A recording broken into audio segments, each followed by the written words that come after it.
Now with Dave Brown presents Road to the Paralympics. Co-host Alex Smyth sits down with para-athlete Cindy Ouellet, wheelchair basketball player. Cindy, thank you so much for joining me. Yeah, thank you. Thank you for having me. So for someone who doesn't know, can you describe a bit about your sport? So I played wheelchair basketball since 2007. Wheelchair basketball is supposedly a non-contact sport, but there's a lot of contact between the chairs. It's a sport, it's really similar as stand-up basketball. The only difference is that we're in chair and there's a few rules that are different, like dribbling, we're allowed to push 2 times our wheels, and then after that we have to dribble. Otherwise, it's pretty much the same line, same fall line, same three-point shot line, same court, same height of the hoop, 10 foot high. So yeah, pretty similar as stand-up.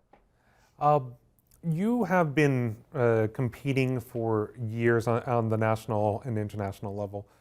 Where does your passion come from for wheelchair basketball?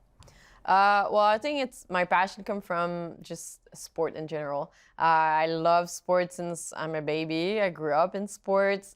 Before my cancer, able-bodied sport. After cancer, obviously para-sport. Swimming, track, cross-country skiing, CrossFit, boxing, golf, name it. Wheelchair basketball, obviously, is my favorite of it all. I think that's why I'm still in it for so long. But it's just really the competitiveness of wheelchair basketball, the decision-making on court, that makes me want to keep going.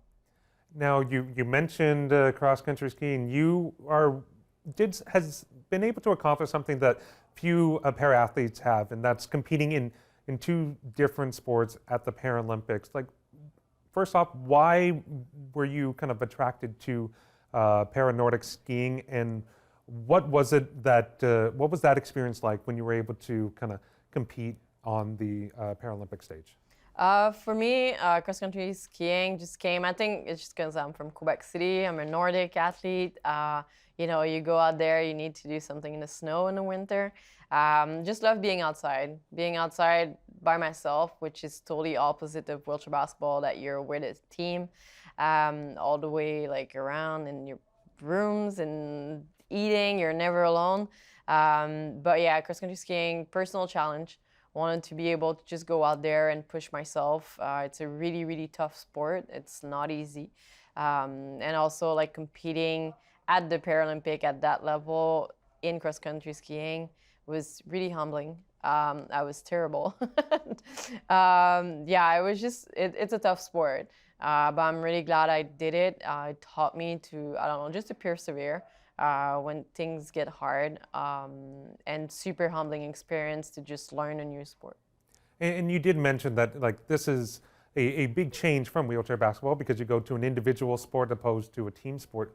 But are there still lessons that you were able to learn and pull from that time competing on cross country to bring into the game of wheelchair basketball?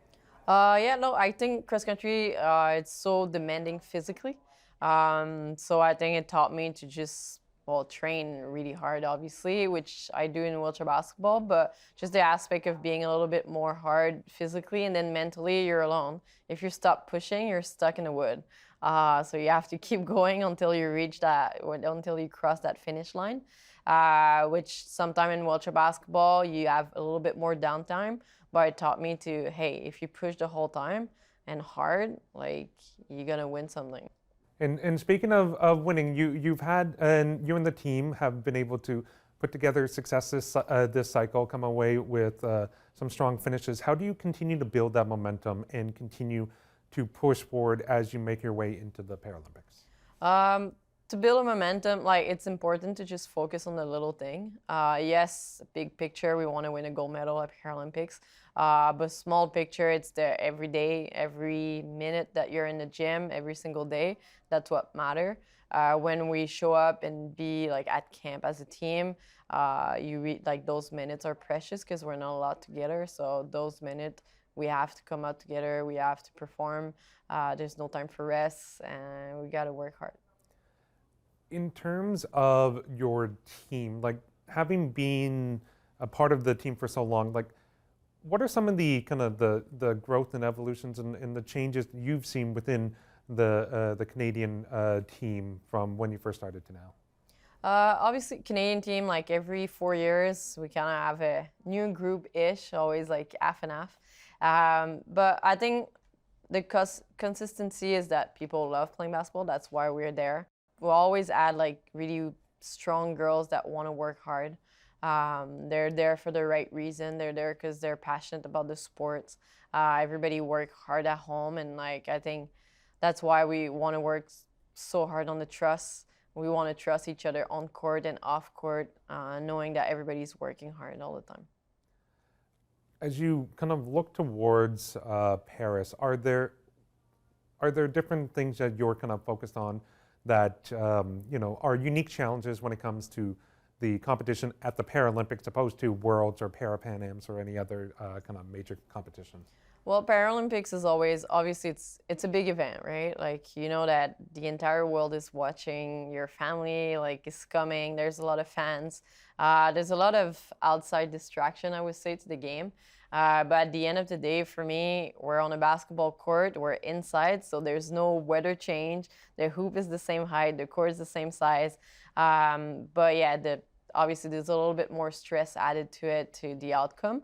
But when you think about it, it's a basketball game at the end of the day. One of the big news that came out this year is the fact that medalists for the Paralympics, they are going to be compensated equally to Olympic athletes who medal. As someone who has been competing at the Paralympics for as long as you have, like, what does it mean to finally receive and know that para-athletes are getting that same level of recognition from the government? Yeah, well, the fact that we're gonna receive the same things as the Olympian finally is telling us that, like, hey, we're finally recognized as being athlete, not a person with a disability that tries to do sport, but as athlete. We do the same thing as the Olympian, Paralympian, Olympian. We train hard. We have to eat the right stuff. We have to do the mental health prep. We go through the same hoops, right? We're really similar in our preparation. And now just that the government is behind us, supporting us with the money for the medal, is finally telling us that they can finally see us as athletes. When you look back from when you first started to now, like, how has your preparation, your mental focus, has it changed or evolved at all from those early days to now when you're preparing for a game or a competition? My preparation, like on the physical aspect of things, hasn't changed much. I'm always been a hard worker and love my time in the gym. But I think my mental prep has changed. I grew up, I matured a lot, like 20 years later. I know that aspect is way more important than when I was 16, when everything was fine, everything was well. Now I know that if I'm not in a good mental headspace, I'm not going to perform well. So I do have the psychologist. I do have a mental performance prep with my team, and personally, I do meditation, breathing exercise. So obviously that came in. That helps me a lot to be more successful on the court. And lastly, what's your hope for Paris? My hope for Paris is really to come as one unit, as a team, and go grab that gold medal.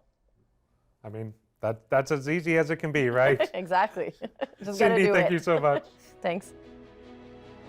Now with Dave Brown, weekdays at 9 a.m. Eastern on AMI-TV. Watch highlights, now streaming on AMI+.